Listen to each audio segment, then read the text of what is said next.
everybody, welcome back to the Burn Bootcamp podcast. This is the Trainer Talk series here on Burn.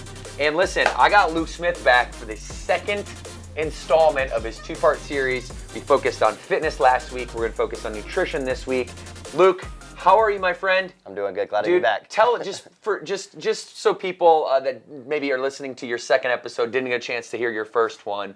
Do a quick introduction of yourself, a quick recap of what we talked about in number one, and then we'll jump right into nutrition. So, I've been in Burn a really long time. I started in Burn in 2016. It's the only job that I've ever had, and I'm definitely proud to say it's the only one that I've ever had. I was a head trainer. You're damn good at it too, buddy. You're damn good at it, that's for sure. Well, luckily I started in North Carolina. I was able to move to Texas and train there for 5 years, and was ready to make a change and share my wealth of knowledge and passion to not just members anymore, but to also the trainers in Burn Nation. And on the first podcast we were able to talk about fitness, but I'm excited to hop into a little bit more nutrition on this one. That's one of my passions as well. Well, I'll tell you guys one thing, that Luke is full of information, knowledge, nuggets, tips, tricks. He trains trainers across Burn Nation.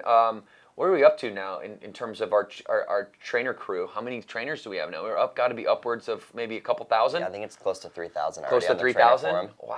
That's insane. Wow. Like that, isn't that wild? Yeah. Oh my goodness. When I first was on the forum, it was probably a little less than 1,000. Probably over 6 years ago. Yeah, and you and the rest of our crew have been doing an amazing job. I mean, we are really doing some crazy things in terms of what this industry needed and what other companies weren't bringing to the table. And now 3,000 strong, you're leading the way. But we're not just focused on fitness, right? We talked about functional fitness, and we had some tips for some lower body compound movements and some upper body compound movements. We talked through some terminology and things like that. So if you guys are super interested in like the nerdy side of fitness and the technical side, go jump back, watch that episode. But this episode, we're going to get into three topics: gut health, we're going to get into cycle syncing, and the anabolic window. All right, now let me preface this with, I have no idea what I'm talking about with these three topics. Okay, so this is a Luke Smith interview, and I'm going to let him really take the stage, and I'm going to just ask questions and be really inquisitive, because I want to learn here today too. So I hope you guys have your pen, your pencils out, whether you're on your commute, walking your dog, whatever it is. If you hear something that's like a golden nugget to you, if Luke's over here dropping knowledge bombs, or you hear something that I say and you like it, put it down. Write it down, because there's something about taking thoughts out of the atmosphere and putting them on paper that makes it permanent. Paper, I mean like writing it down, whether it's text or on like an actual piece of paper. But doing so will do two things. It will cement that thought in real time, and it will also open up your mental capacity to have more thought, right? Because now you're not clogging your mental system with old thoughts. Okay, get them out, get them on paper, make room for some new stuff. All right, so Luke, we're going to start with gut health, and obviously this is like a contemporary topic. You've been doing a lot of research on this. You've been really trying to take your skills, knowledge, abilities to the next level. And so talk to me about gut health, why it's important, what is it, and then we'll get started, and then I'll go deeper from there. Okay, well, I think one of the things that research has shown recently is that the gut is almost like our second brain.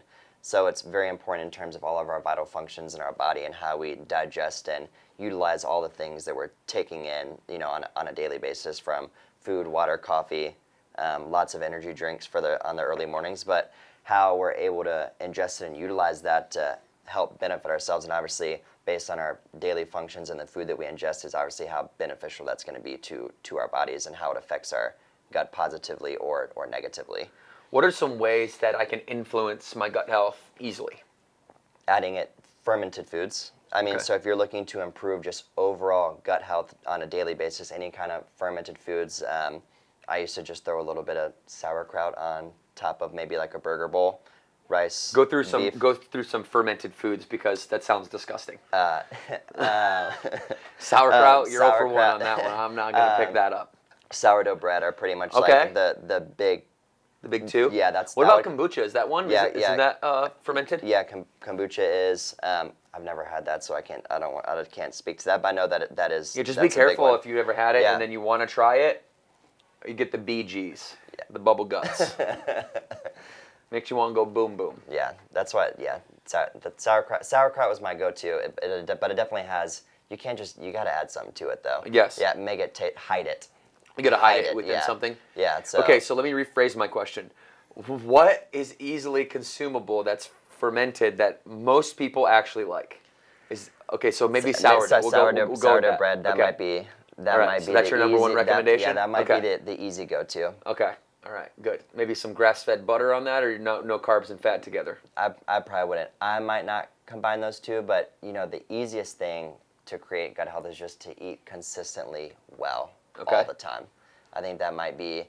If you don't like any of those foods, which Devan says he doesn't, so I'm not a big fan. He may not throw those in, but just consistently eating healthy day over day. People talk all the time as I need to do a cleanse. Yes. Well, what are you?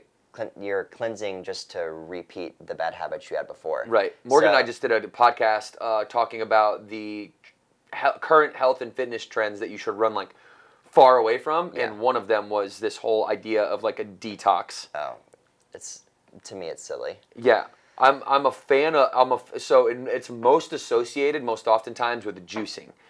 Yes. Contemporarily at least. I am a huge fan of juice, especially green juice, like pure green juice, like no added sugar. And I'm not talking about like apple juice or with some spinach naked juices. Naked. I'm talking about my favorite brand. It's either I go to Clean Juice and get it pressed, or I will buy Suja Uber Greens, which is chard, spinach, kale. I believe garlic. There's like a few like herbs in it, but it's like basically all ground up lettuce. Right. Right. And to me, that is the one thing that I've done every single day for the last 8 to 10 years. Yeah.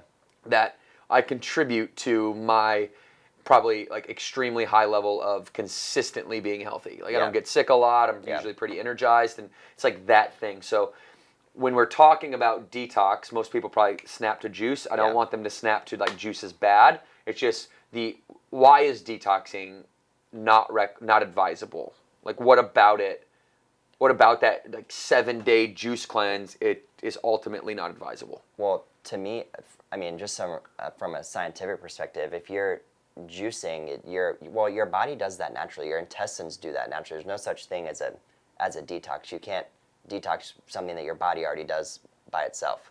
Like your body will detox bad foods. Mm-hmm. Now it may take a little bit longer if you're constantly eating, cookout trays, McDonald's, and Dairy Queen, but your body will do that. So if you just have a bad meal, you don't need to drink 17 juices to fix that. Just get back to eating on your normal diet, and you'll start to feel more regular, which is probably something that's beneficial if you're, if you need to detox and get those things out of your body, you need to eat healthy and you need to have fiber in your diet, and you can add in those micronutrients that you're talking about in your pressed juices, because that's what you're getting an overload of is micronutrients and fiber. So, which a lot of people don't get in their day-to-day diet in terms of fiber. A lot of people don't eat enough. So, if I were to consume some like a green juice, for example, the Suja Uber Greens we were just talking about, I were to consume that on an empty stomach.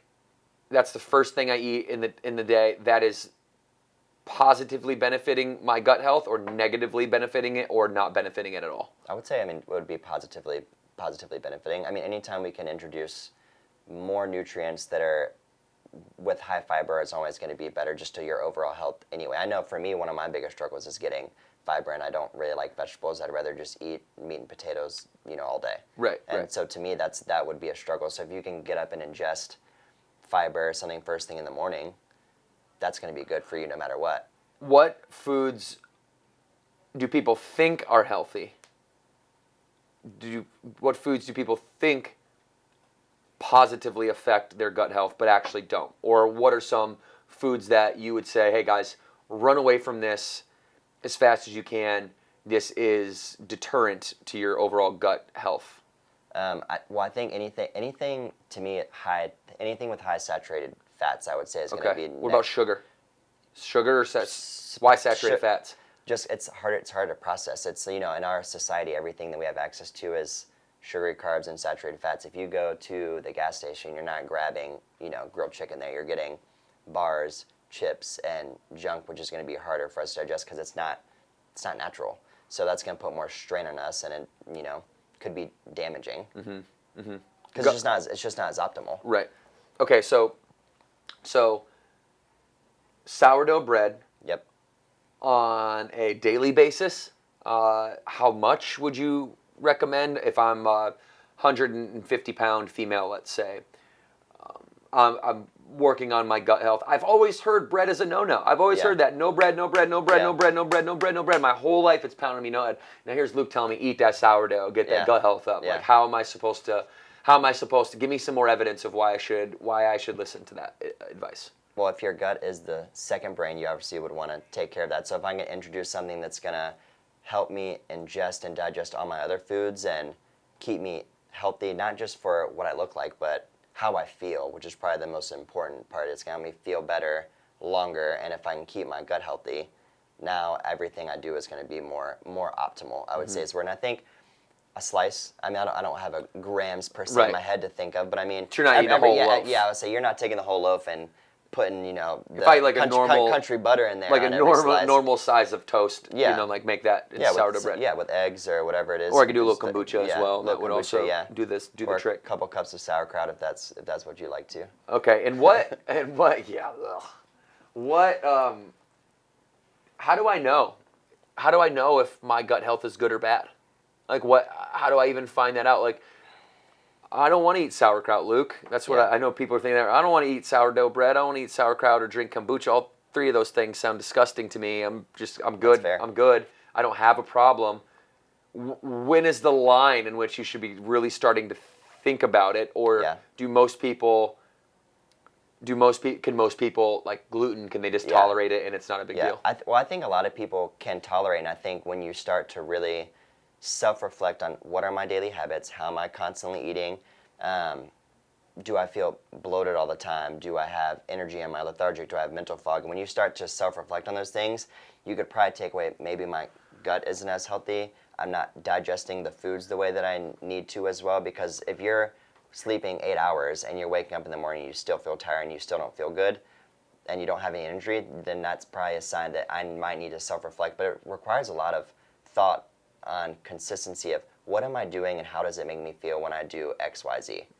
And I think that's really important that a lot of people don't think about. They just do, but never think about what the outcome is from their actions. Almost like an intuitive eating mentality where like you're actually aware about how the food that you're eating makes you feel. Yeah, and eat more things that make you feel good and less things that make you feel bad. Yeah, and a lot of people don't think about that. They'll just, I just now have a tummy ache. Well, why do you have a tummy ache? Right.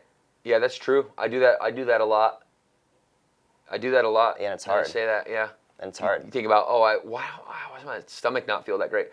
Well, because on Saturday, you woke up, went and got pancakes, went to lunch at Jimmy John's, had 3 beers with the boys, and then, whatever. Of course, you just ate 6,000 calories worth of garbage. Yeah. Regardless of whether we do that like one day a week or not, like I'm going to wake up the next day off that. It's like, what have you eaten lately is how you're going to feel now. Yeah. Right? And I think it's more food-based. And, a lot of people do the prebiotics and the probiotics to help their gut microbiome, which is just the what's inside your gut. It's like the neural network almost. Yeah, it's like how it communicates with your Tell me if almost. I'm right, because I know nothing about this topic. So if my gut is my second brain, and the neural synapses the neurons rather in my brain, where it's just like the outpost and how all the electricity talks to itself, that would be microbiome in your gut. That's how your gut is organizing itself. The microbiome are like the communication outposts, and there's millions and millions and millions of them that all are communicating, and it communicates up to the brain chemically. Yeah. Okay. I mean, I would say that's 100% fair, but that's a lot of people lean towards the probiotics and prebiotics and all those things to help stay healthy. That's like feeding those microbiome, isn't it? Yeah. Something like and that. You can help grow it so that you have more of it to make you more beneficial. And can you measure those things? Can you measure? Is there a certain range of? I think of I'm just thinking chemistry. I'm not sure if this is parts per million. Like if you, there's companies that are putting sulfur into the air at like 1 part per 500 million or something like that. Like what's a good ratio? So I mean, pretty much if you guys have anything that's just over the counter, whatever that clinical dose is going to be fine. And to be off the top of my head, I don't know exactly what that is, but you're not gonna overdose on it. You're not gonna have too much, but treat it like you would a regular multivitamin. Yeah. I was just thinking my multivitamin is a Shaklee Vitalizer, and it comes with a little probiotic ball on the end of it, and oh yeah, I remember those. I love that product, and I've taken it every day for a long time, but I couldn't tell you if I feel a difference from taking the probiotic or not. Yeah. So what's usually the first sign when somebody, is it just as surface level as I don't feel good? Is that the first sign to like wanting to dive into this? Or are there any stomach aching or cramps or any acute symptoms that we might need to be more aware of if we were to want to turn our attention and focus on our gut health? Yeah, I mean, so I think it just goes back to how you're. It's not going to be something. Oh, I know my gut isn't healthy. It's not going to be like a snap of the finger. I ate this or I did this and now I feel X, Y, Z. It's going to be an accumulation of habits over time, unless you have something that is medically wrong with you that you may go to the doctor and they find out whatever it is now you have a problem. But for your average person, it's going to be something that's built up over time from improper habits. Yeah, so it's literally self-diagnosing. The same as your brain. Yeah. You're not going to feel any effects of anything necessarily. Yeah. Like, okay, so when you drink too much caffeine, you feel it in your brain. Yeah. Right? You feel like you have like these temporal lobe like headaches. I don't know if you get those. If I drink too much caffeine and not enough water. Yeah, yesterday I had that. Yeah, I get like that. I get like that 3-4 o'clock like real headache. You don't feel anything like that for your gut necessarily, or do you? I've heard some people talk about that they just feel it. Now I don't know what that feeling is, but it's good to be, if you have that much self-awareness on how your body is interacting with the other parts of your body, that's pretty amazing. And that's to me, that would be an insight that you're doing a lot of things right. So we want to self-diagnose. We want to start with habits that can pretty much like take care of other issues that we see in gut health. If you take care of your gut health, like there's a lot of things in the pathology of gut health problems that are real implications that are all addressed when you're focused on gut health. Right. Okay, so our call to action is, hey, this is an awareness around this. We want people to understand it is your second brain. You do need to become aware about what you're eating, how it's making you feel, and asking yourself, is my gut health, if I'm feeling bad, something I should be looking at addressing? If I should, then a good way to address that is sourdough bread, sauerkraut, kombucha, some other fermented products. Because I look at it as it's part of an equation to overall health. It's not the only thing that matters, but it's definitely part of it. Okay, that makes sense. All right, so let's go on to something else. Let's go into cycle syncing. What is cycle syncing? So we're talking. Educate me on this. Okay, so we're talking about how something in the fitness industry that I feel like a lot of women are trying to do, and it's really interesting. I just actually had a class about this, trying to continue my education in nutrition, but talking about women are wanting to cycle their periods. We're talking about their periods, and they want to be able to program their nutrient timing, so their macros, protein, carbs, and fats, and they want to manipulate that around their period and trying to sync those up with their workouts that are being programmed through each phase of their period. Okay. Which is really interesting. And this is a newer phenomenon. Do you think this is something that warrants? It's obviously a great thought, right? Yeah. It's like, hey, there's this hormonal fluctuation that happens in the cyclical nature of a woman's period, and the body doesn't respond the same way it does in the non-cyclical times. So is this something? It's obviously a good thought. I don't know nothing about it, so I'm inquiring.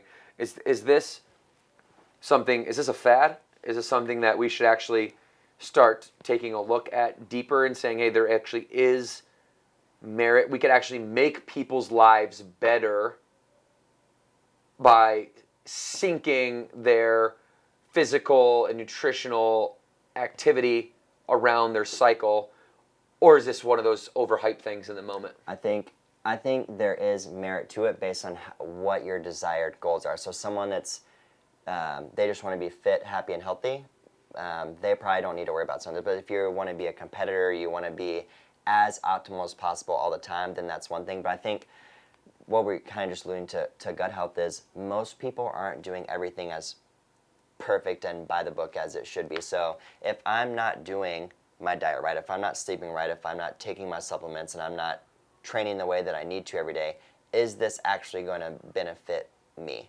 Now, at different points of your cycle, your body is going to oxidize nutrients better or worse at certain times of your period, which could entail, like, for example, and I'm going to read from my notes so I don't mess it up, but during your follicular phase of your period, that's when your estrogen is going to be elevated. So I was actually just talking to someone else in the office about this because I'm letting her read over some of my notes, but she was talking about how she feels so lethargic right before she's about to have her cycle, and that's because you don't have as much appetite then. Right. So if you don't have as much appetite, that means you're not fueling or recovering as optimally. But just to read this as a whole, it says appetite will decrease during the follicular phase, while insulin sensitivity, which how your body responds to the carbohydrates coming into your body. So when you guys are eating gummy bears, rice, sweet potatoes, rice cakes, whatever it is, that insulin sensitivity will increase with decreased muscle soreness of higher estrogen, meaning you can periodize more volume. So I might have said that a little backwards, but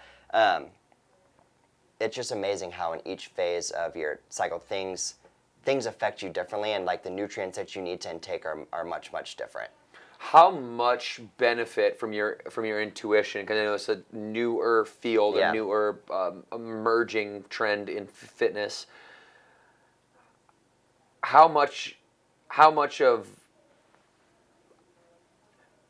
let me pose the question this way. Yeah. How complex is cycle syncing versus the symmetrical benefits of actually doing it? Yeah, the thought of it sounds better than what the applied application would actually be. It seems really complicated. It's really, really complicated. So one, not only do you need to have your cycles tracked out, now you need to know, now you're going to having to go through, and now you need to change all your macros every single 2 or 3 days based on how you're feeling. So you need to be super in tune with your body. I think the thought of it, and when I was just doing some research on the internet, just people seem really intrigued by the idea, but I would want to see how the applied application is and if it's beneficial to me.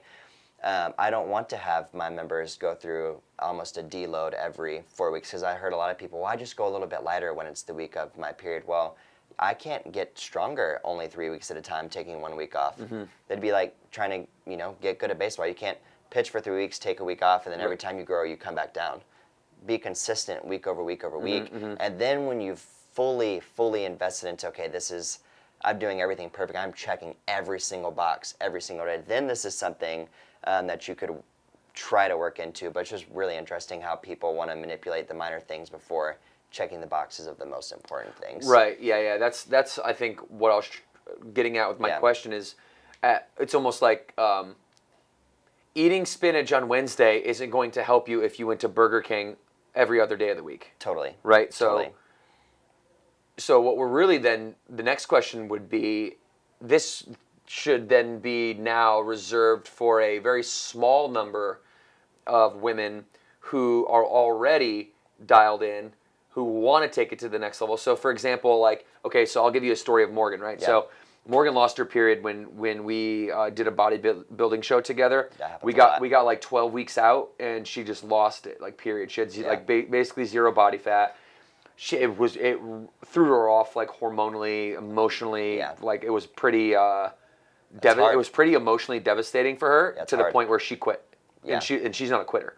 Yeah. She doesn't quit things, and she's like, listen, I feel like I am depressed. I feel like I've looked the best I've ever looked in my life. Right. But I feel the worst that I've ever felt in my life. That's how it works. And from that time, she went into that having a pretty clean bill of health in terms of her hormonal palette, blood work, all that. She went through that experience, and it transformed the way her body naturally interacts with the environment. and since then has had an irregular pattern, hormonal pattern, and she's been trying to address this, the way she feels almost around every turn between gut health checks and between panels, the mail-in panels that you can, then work with a doctor, and then you kind of isolate your foods out. This food, eggs might make you feel this way with your body. Brown rice might make you. What's it? Elimination diet is the elimination diet. Yeah. So to figure out what is possibly the root. So she started doing that. This, what you're talking about, cycle syncing, seems to be like a step beyond that. It seems to be like, hey, if I've done literally everything that I could possibly do to address my hormonal imbalance, the last thing that I might want to do, so I make sure all boxes are checked, is to time the way that I am eating and training along with my natural hormonal pathway. Yeah.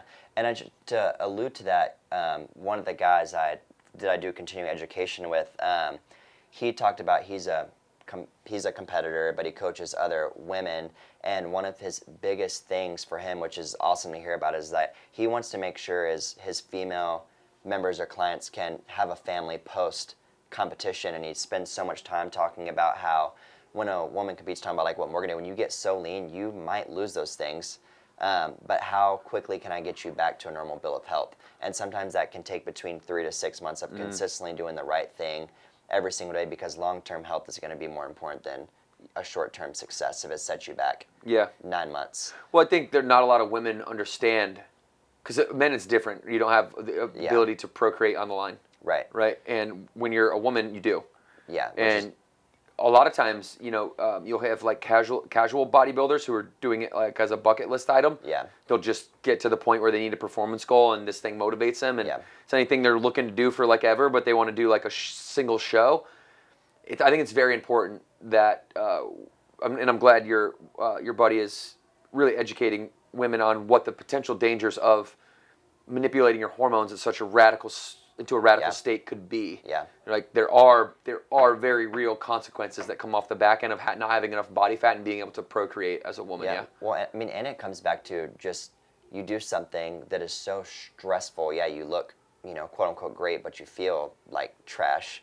Your sleep is good, your appetite is bad, and if you end up having some of these hormonal imbalances, you may have to sacrifice your goals because you need to put on excess amounts of body fat because your body is just under so much stress all the time. So it takes time to rebuild that.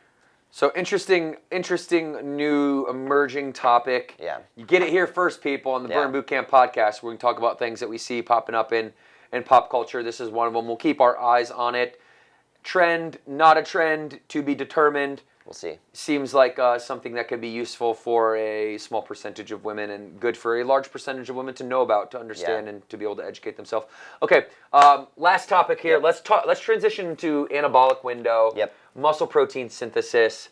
The classic anabolic window is like, hey, get X amount of protein in within X amount of time after your workout. This is what we're talking about, the anabolic window. This has been a marketing / scientific / nobody really knows terminology. It's been empirically studied. It hasn't been. Then the company that empirically studied it actually was in a peer-revised third-party empirical study, and the anabolic window was hot, and then it went away, and then it was relevant, and then it's not.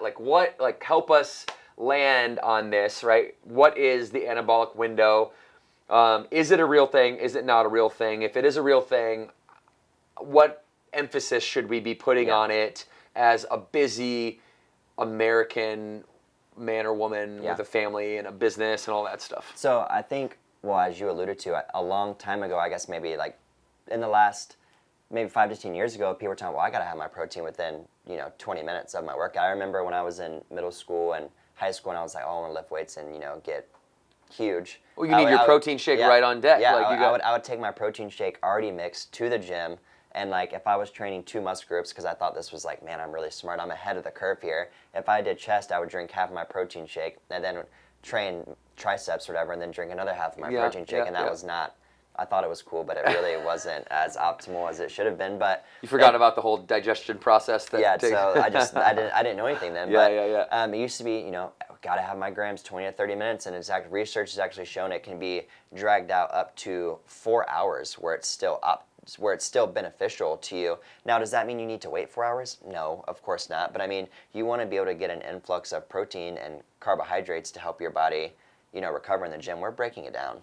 We're getting busy and we're deteriorating our muscles. I need to recover, and I can't do that without an influx of protein and carbs. But that window isn't just 20 minutes. It's really up to 4 hours, which is super interesting, because I don't need to cram it all in at one time. I can go home and I can leave the gym, or I can go to my car, shake my afterburn, and then drink on the way home when your body's ready to digest it. I want to be in a parasympathetic state where I'm relaxed and I'm not jacked What's up. What's parasympathetic mean? So it just means like your body is relaxed. Okay. Like you're not, like when you finish a workout, you're on your high and your body's still, I would consider it stressed or strained. I want to be relaxed where I can actually ingest and have. If I'm drinking something, I got to send that protein shake to my stomach. I need it to be digested, so I need blood flow there. Yeah. If I'm still jacked in my biceps or my chest or my back now, I don't have any blood flow there. I want to be able to break down what I'm having, so I can wait till I get to my car. And I would recommend all my members just bring your protein in the car, hang around the gym for a minute, drink it on your way home. Everyone's busy. Right. So get it in when you can, but it doesn't need to be life or death within 5 minutes of leaving the gym. So how much of this 4 hour window, like how much of that is actually just like the normal digestion process? Yeah. And if you just don't get food in within that window post any training, that you're just not taking advantage of like the normal processes. Is there an anabolic window? Is it overstated? Is it understated? How important is it? Am I going to get 2% stronger if I drink my protein? What would you say? 20 to 40 grams, depending on who you are. Yeah. Right, 20 to 40 grams within 4 hours. Yeah. Am I going to have less of a less results if I'm closer to the end of my workout? Less results if I'm at 3 hours and 59 minutes, or 4 hours and 59 minutes? Well, how big of a jump is it between those things to like a normal, average, everyday person? Yeah. So I think the more important thing there is that we want consistent protein feedings throughout the day. So if you're eating on a normal schedule, you're going to work out and then eat within 3 hours because you're probably starving. I know after metabolic conditioning yesterday, I was hungry within 20 minutes of taking camp. So if I'm eating on a normal schedule and I'm getting those regular feedings in, I'm going to be within that 4 hour window anyway. And it's just really interesting that after 4 hours of a workout, your muscle protein synthesis has spiked by over 50%. So therefore, your body is starving for more nutrients. Explain what protein synthesis is. I know it, but I want everyone else to know. So protein synthesis is just your body's ability to, break down protein and utilize it. So over the course of a day, if I ingest protein, I come up here and I want to leave it, and now it starts to taper off. When it starts to taper, now I want to eat again. And that's why you hear a lot of people, which this isn't always necessarily the right way, but a lot of bodybuilders are eating 6 times a day. But it's really just so they're always, anabolic, where they're growing and able to build muscle. Because if I don't have an influx of protein along with proper amount of calories, I can't build muscle. Mm-hmm. Mm-hmm. So if I intake protein and I'm 200 pounds and I intake 40 grams within an hour of my workout, let's say. Yeah. I've got how long generally speaking, until I need to refeed? I would say every 2 to 3 hours, maybe 4. Okay. But if you're busy, that's if your number one goal is to build strength and muscle. Right. Then protein and protein synthesis need to be taken advantage of at its highest level. Yeah. Because that's what's necessary. What about if I've got some good muscle mass. I want to maintain my strength, but like what I really want to do is I really want to just feel more energetic and strip some of this body fat and have this physique that I have underneath this layer. And I'm not talking for anyone but myself. This physique underneath this layer of body fat, am I following the same rules? Is it more beneficial to have a window of intermittent fasting in which you can feed on your body fat as fuel? Is that a real thing? Like that's a great question. Okay. So if you wake up and you train first thing in the morning, you're doing intermittent fasting, your body will utilize more fat and you'll burn more calories, more fat. So it makes it seem like you're burning more body fat, but the inverse happens. later in the day. So if you are oxidizing, burning more fat in the morning, inversely, your body will then burn more carbs in the evening. So it's not going to change it. Inversely, so going back the other way, if you eat in the morning, carbs will be your primary fuel source, and then you will have a greater fat oxidation later in the day. So there's really no difference, especially when calories are equated throughout the entire day. But I'm glad you said it, because a lot of people think, oh, if I get up and I train, I'm burning so much fat. Well, yeah, because that's the only energy source you have. But now for the rest of the day, now you're not going to be burning any fat. Right. Does that make sense? Yeah. What about only in the case, except for in the case of when I would intermittent fast for 12 to 16 hours a day, like that, because that's a different scenario, right? Because I'm getting up, I'm working out on doing like fasted cardio. Yeah. Classically, it's like you get up, you run, the first thing in the morning, your body fat is your fuel for that run, and then if I do not feed after that, am I maintaining that slow body fat burn throughout the day? I don't have any carbohydrates in my body to fuel me, so aren't I fueling body fat? But if you eat carbs in your week before, it takes a long time to deplete. Carbs are broken down into glycogen, which is an energy source that we use. It's really, really hard to deplete your body completely of glycogen. So that's going to be an extended period of time. So if I have 7 large McDonald's fries in one sitting, those carbs will continue to fuel me for days. You may not feel it, but it's really hard to deplete all that. So if you are eating a balanced diet, when you are in your feeding window, those carbs will still continue to linger. But it's just an inverse relationship. You can't only be burning one thing all the time. Because if that was the case, then no one would just eat carbs ever, and everyone would be, 6 packs and lean all the time. So at what point during an intermittent fast do you start to atrophy, or do you start to lose muscle? Is that on a daily basis? So the muscle atrophy would come from insufficient calories and protein as a whole to maintain what you already have. And one thing, so intermittent fasting has been really popular the last couple of years, and one thing, Dr. Lane Norton, if you guys don't follow him, you should. He does a lot of, he had PhD in nutritional sciences, like brilliant man. But I wish he didn't have such a freaking potty mouth, and I would like to listen to him more. I'm like, you're a PhD, man. I like what you're saying, but you're swearing at me every 2 seconds. I can't concentrate. I'm getting an F-bomb in my ear every second. Anyways. He's very, very intelligent, but he did research on intermittent fasting is a great tool to use, but fast from carbs and fats, not protein. So if you want to fast, keep your protein shake in the morning, add another protein shake, and then eat whenever you start again. So use like egg whites or whey or whatever kind of protein that you use, and have those protein sources, so that way now you can stay optimal. You continue to stimulate muscle protein synthesis. You can keep all that lean muscle that you've built, and you don't have to worry about losing it. And then fast from the carbs and the fats, because that's what, as Americans, we intake influx of those macronutrients. So you're saying fast from the carbs and fats. Yeah. Keep getting your protein in. Yeah. There's no downside to getting. Okay, so there's no downside to getting protein in with no other nutrients, just an isolated protein. And interestingly, the thermic effect of food. So that's how your body breaks down the food that you're taking. The thermic effect of protein is 20%. So if you eat 100 calories worth of protein, your body's already lost 20 just breaking it down. Got it. And it'll help you stay fuller longer. So if you wake up and, I know mentally you get there with intermittent fasting where you're not hungry, but if you ever feel that way, you have a protein shake, that's going to keep you fuller a little bit longer. Yeah, no, I definitely feel that. So help mentally, because what you don't want to do is then create a habit where, okay, I can't intermittent fast today, I'm starving, and then you go overindulge because you haven't prepared for that feeling of just being super hungry first thing in the morning. That's super interesting. So what I'm hearing you say then is if I really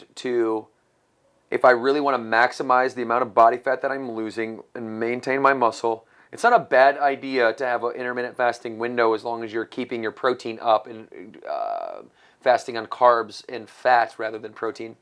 Yes. But if I want to maximize my muscle gain, then I am going to eat on a regular basis. I'm going to wake up and eat, and then 4 hours later I'm going to eat, and then 4 hours later I'm going to eat, and I'm going to try to eat like every 2 to 4 hours throughout the day. Yeah, I mean, if that suits your schedule, and I do think a lot of research has gone to, you don't need 6 meals a day. Yeah, right. Because isn't it about calories?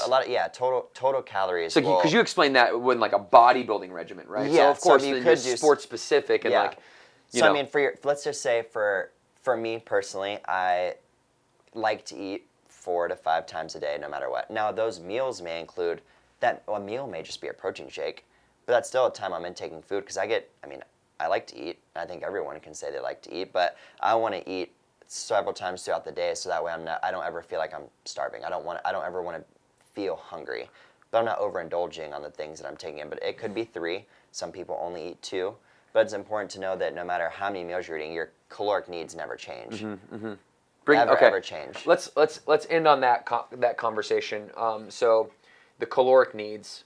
Let's go back, right? Because we are not talking to, although there may be some bodybuilders that are a part of Burn and that listen to us. Generally speaking, our membership are the people that aren't necessarily bodybuilding. Oh, 100%, right? They're the opposite end of the spectrum. They haven't been able to, really get up off the couch in a few years due to, valid reasons and excuses. But they're finally done with that. No more, not them, and they just want to show up and they want to start making progress. Yeah.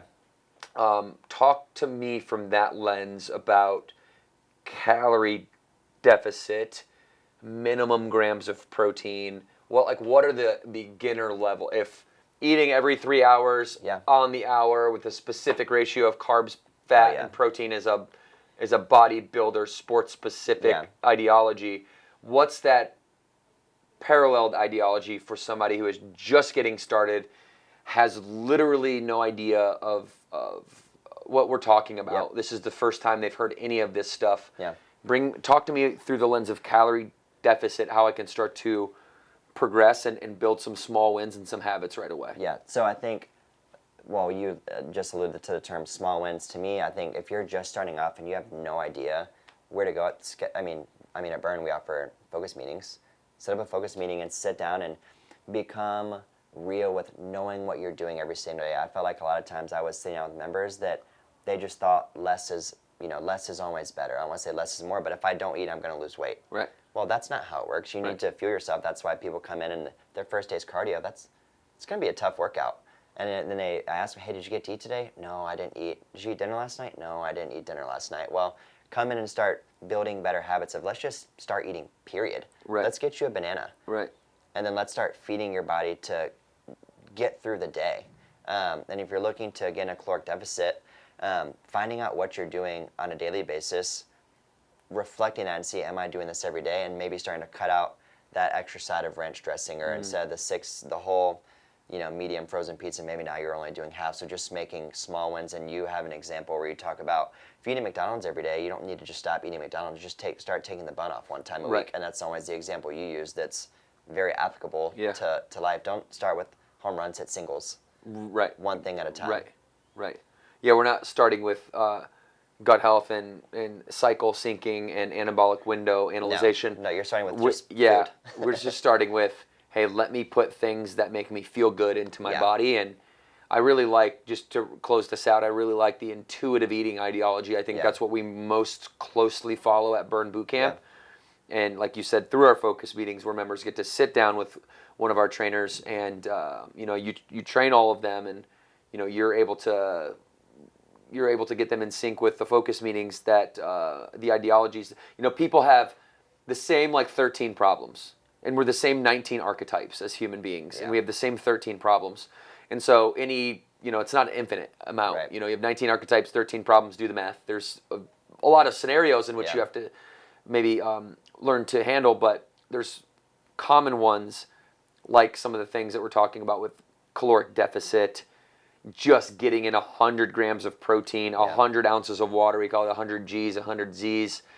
Just getting started there is, I think, a good place for people. But knowing that we get, you start your journey, it's a never-ending journey. You should never start something that you don't intend on keeping forever. And as you go through your journey, gut health, cycle syncing, anabolic window analyzation, these things are maybe steps 14, 15, maybe 18, maybe 24 for you, but steps 1 and 2 are, hey, we need to see some progression so that we Yeah. can get momentum.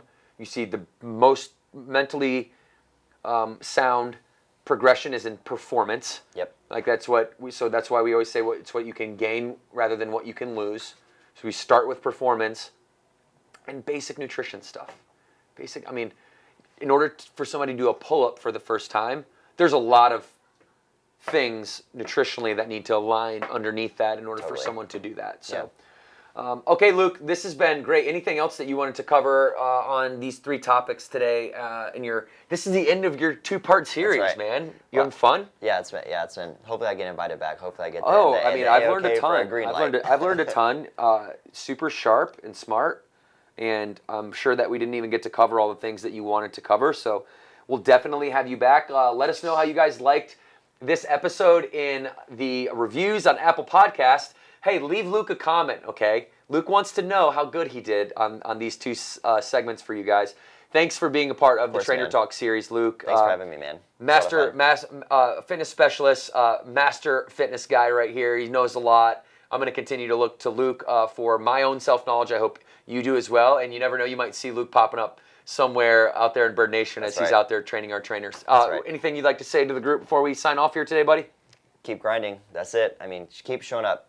One of the words on this on Devan's board here is just sometimes the journey is long, and that's okay. We're making an investment to ourselves for the long haul. It's nothing's ever going to be short term. We need to think about long-term success, and those daily habits and those small wins will definitely carry you there.